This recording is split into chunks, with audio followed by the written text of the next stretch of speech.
It's a rainy day this morning in Umhlanga. I don't know how much time this rain is going to give us, so we're just planning on shooting with the Phantom 4 Pro because it's more weatherproof than the Inspire. Well, I don't know, I'm not really sure, I'm not a professional on this, but I'd say it's probably, I don't mind this one getting wet. I do mind if the Inspire gets wet. So. And you dream about this very night. Bit of a dark and gloomy day, but we'll see what it looks like from the air. We've filed our flight plan with air traffic control, and we've contacted King Sharko because we're in their controlled airspace. We've contacted them and let them know that we will be operating over the Umhlanga area, so they can warn any traffic that we will be working here. And we'll contact them again once our operation is complete. The more you love, the more you live.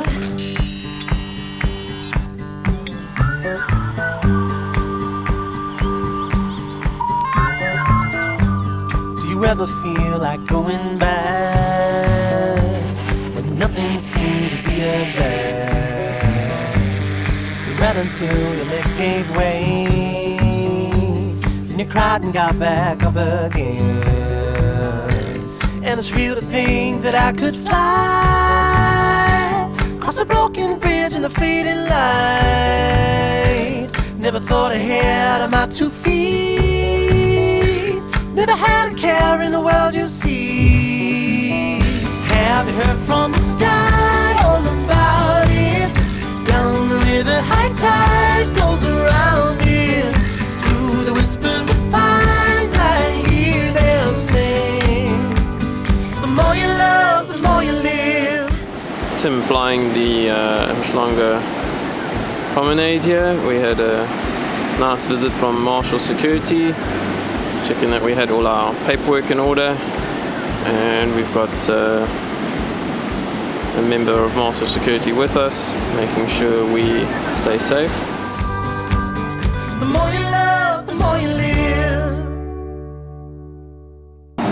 Getting a coffee since we've been up since 4 o'clock this morning to make sure we've got sunrise, and need a bit of a boost. Every morning, sunrise, sunrise, sunrise.